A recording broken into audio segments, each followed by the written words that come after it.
Hi guys, तो बहुत जल्द आपका फेज 3 जो है वो शुरू होने वाला है। इसका मतलब ये है कि आपको अपना मन पसंदीदा कॉलेज मिलने वाला है। उसके बाद आपका सारा प्रोसीजर जो है एडमिशन से रिलेटेड वो शुरू हो जाएगा। तो बहुत जल्दी से आपको समझा देते हैं क्या होने वाला है, कैसे होने वाला है, ताकि आप लास्ट मोमेंट पे टेंशन ना ले। सबसे पहले तो आपका 18 तारीख जो है उस दिन आपको अपना जो सबसे प्रेफर्ड कॉलेज होगा, जिसमें आपकी ना खाली सीट होगी, वो आपको मिल जाएगा। तो आपको एक ही कॉलेज अलॉट होगा और वो एक ही कोर्स में होगा। ऐसा नहीं हर कोर्स और हर कॉलेज में एक एक सीट मिलेगी। सिर्फ एक कॉलेज मिलेगा और एक कोर्स मिलेगा। तो टोटल आपको एक ही मिलने वाला है। वो कैसे मिलेगा? आपका प्रेफरेंस शीट ऊपर से नीचे चलता है। तो जो भी सीट खाली हुई वो आपको मिल जाना है। फॉर एग्जाम्पल 10th प्रेफरेंस का जो आपका कॉलेज था, हंसराज कॉलेज में बीकॉम ऑनर्स, वो सीट खाली थी, तो वो आपको मिल जाना है। एंड देन जैसे ही 10th नंबर का मिलेगा तो उसके नीचे के जितने कॉलेजेस हैं 11 से 100 तक, 200 तक, वो सब आपके अब लाइफ से खत्म हो गए हैं, वो गायब हो गए हैं। अब आप उनका कुछ नहीं कर सकते, राइट? अब आपके पास जो आपको हंसराज मिला है, आपके पास ऑप्शन आएगा एक्सेप्ट करने का। ठीक है? एक्सेप्ट करने का ऑप्शन ये है कि अब आप उस कॉलेज में जाना चाहते हैं और उस कॉलेज की आप फीस भरना चाहते हैं। जैसे ही आप एक्सेप्ट करते हैं, फिर एक दो दिन में करीबन 21 तारीख तक आपके पास चांस है कि आप एक्सेप्ट का बटन दबा सकते हैं। और फिर 22 तारीख तक कॉलेज की तरफ से डेडलाइन है कि कॉलेज आपकी एप्लीकेशन फी जो है वो अप्रूव कर देगा। अप्रूव कर देगा इन द सेंस कि इसमें भी बहुत सारे प्रोसीजर्स होते हैं। प्रोसीजर्स क्या होता है?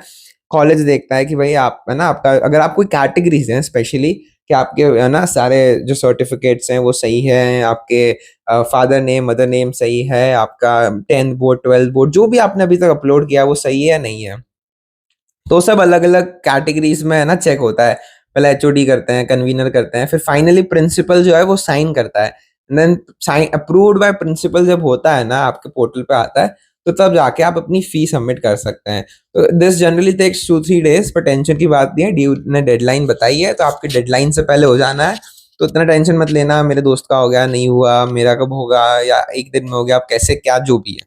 एंड देन उसके बाद आपके पास चांस होता है फी सबमिट करने का। और फी ध्यान रखना दोस्तों, टाइम से सबमिट कर देना, लेट मत होना। क्योंकि अगर आप लेट हो गए तो फिर आपको ड्यू आपके एडमिशन पोर्टल से आपको रिजेक्ट कर देगा, आपको बाहर निकाल देगा। एंड देन आपका ड्यू का सपना सपना ही रह जाएगा। तो फीस का जो पॉइंट है वो बहुत जरूरी है। फीस लोग पूछेंगे कितनी होती है, कैसे होती है। देखो, जनरली 12,000 13,000 इज मिनिमम, जो है ना हर कॉलेज की लगती है। कुछ कॉलेजेस में इससे भी कम होगी, बट जनरली 12,000 आप मान के चलो मिनिमम है।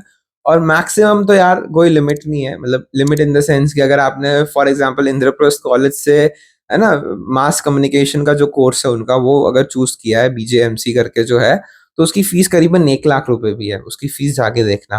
तो आपको इतना भी रखने की जरूरत है। अगर आपने कोई सीएस या ऐसा कुछ कॉलेज का कोर्स लिया है तो 40-50 हजार भी लगते हैं मोतीलाल नेहरू जैसे कॉलेज में।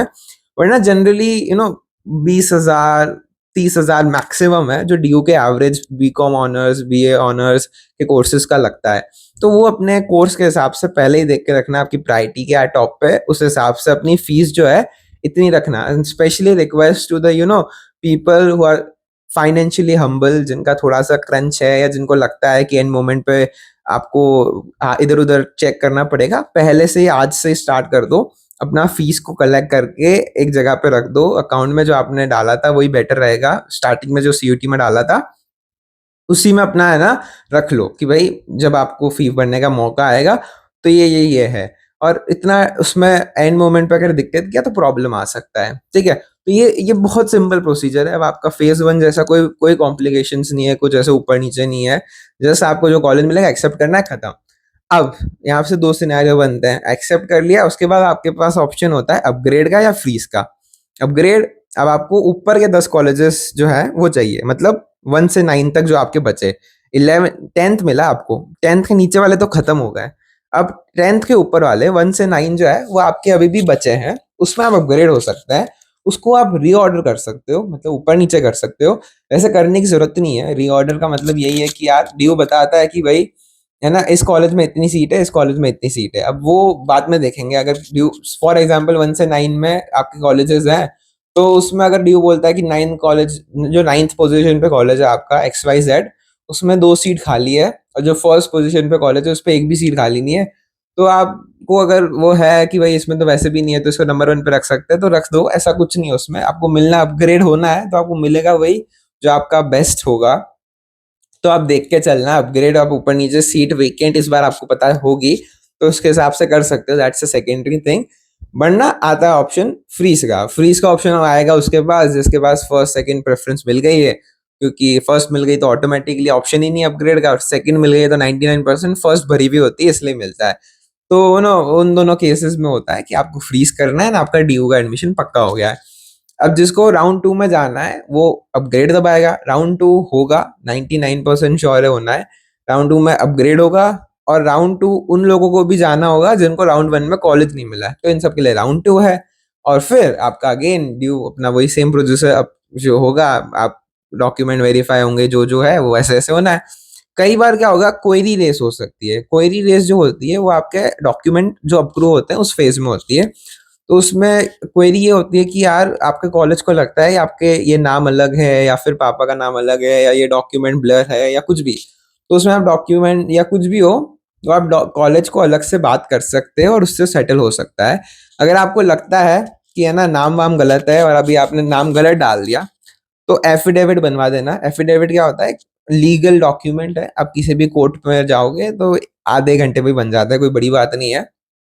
पैसे लेते हैं वो आपसे, एक एफिडेविट बनाता है कि भाई दिस सन ऑफ दिस इनका ये नाम सही है, या फिर जो भी है 10th में इनका गलत मार्कशीट में है, या जो भी है, जैसे भी आपको जो भी करवाना है। अगर नाम कुछ ऊपर नीचे और आपको लगता है कि क्वेरी रेज हो सकती है, क्योंकि आपके पास इस बार टाइम बहुत कम है, ये ध्यान रखना। आपके पास बहुत लिमिटेड टाइम है। आपके पास सिर्फ मान लो 3-4 दिन है फीस भरने के और कॉलेज को अप्रूव करने के, एंड टोटल पूरा जो प्रोसीजर है। तो इतने टाइम में अगर आपको प्रॉब्लम आ गई कोई, तो बहुत दिक्कत हो सकती है कि आपको कॉलेज सेटिस्फाई नहीं कर रहा, आपको अप्रूव नहीं कर रहा, तो फिर अटक जाता है वो। तो उसका ध्यान रखना। बाकी बहुत ईजी है, just your due life is about to start. इसके बाद कुछ ज्यादा है नहीं, pack your bags, enjoy. And जिसके अच्छे नंबर आए तो वैसे ही चिल है, जिसके 800 से कम आए हैं उसको थोड़ा, जनरल स्पेशली, उसको लग रहा होगा कि यार किस में मिलेगा क्या मिलेगा। वरना तो 800 से ऊपर वाले सब मजे मारो, आ रहे हो आप जल्दी से। एंड ये जो चीजें छोटी मोटी ध्यान रखना। कॉलेज में जब आओगे तब आपको फिजिकल वेरिफिकेशन होगी, तो उसमें आपको जो भी आपने डॉक्यूमेंट्स ऑनलाइन भरे वो लेके आने पड़ते हैं, चाहे वो ट्रांसफर हो, टीसी हो, माइग्रेशन सर्टिफिकेट हो, 10th का ओरिजिनल, 12th का ओरिजिनल, या जो भी है वो ओरिजिनल लाना होता है। वो सिर्फ कॉलेज एक बार देखता है, टिक करता है और वापस आपको दे देता है, उसमें ऐसा कुछ नहीं है। कई बार फोटोकॉपी मांगता है तो वो भी रखना, आधार कार्ड वगैरह की, पर सब ओरिजिनल लेके आना है, और एक फोटोकॉपी हो तो लेके आ जाना। वो हर कॉलेज पे थोड़ा बहुत डिपेंड करता है, बट या मेजरली ओरिजिनल तो सबको एक बार देखनी होती है कि भाई आपने जो ऑनलाइन डाला है वो कैसा है क्या है। एंड नहीं मिली है, नहीं है, तो वो फिर देखा जाएगा, डिजिटल डिजी लॉकर जो जो किया है उसी से होगा। बट ओरिजिनल कॉलेज प्रेफर करता है। और एक वो भी डाउट रहता है लोगों का कि भाई कब तक ज्वाइन कर सकते हैं, तो ऐसा कुछ नहीं है, आराम से आप 10-15 दिन ले सकते हो। अगर आप दूर से आते हो, असम से आते हो फॉर एग्जाम्पल, कोई दिक्कत नहीं है। हाथों हाथ 2 अगस्त 1 अगस्त को कॉलेज पहुंचना ही है, कोई ऐसा प्रॉब्लम नहीं है। आप जाओ, आप आराम से 5-10 दिन ले सकते हो, लेट कॉलेज ज्वाइन कर सकते हो। कोई पेनल्टी या कोई रिजेक्शन नहीं होने वाला है, क्योंकि इतना टाइम लगता है। तो 15 अगस्त, 14 अगस्त, मेजरली बच्चे हैं ना, अभी जैसे राखी वगैरह है, इंडिपेंडेंस डे है, जो भी है, तो लोग आराम से ही आएंगे। तो उसमें ऐसा कुछ नहीं है, आ सकते हो। एंड बाकी चिल है, बाकी तो धीरे धीरे जैसे जैसे चीज आएगी हम बातें करेंगे, वीडियो लेके आएंगे। But that's it for today guys, I hope you guys found it informative. बाकी ऑल द बेस्ट, आपका कॉलेज अब रिलीज होने वाला, आपको पता चल जाएगा आपको कौन सा मिला है।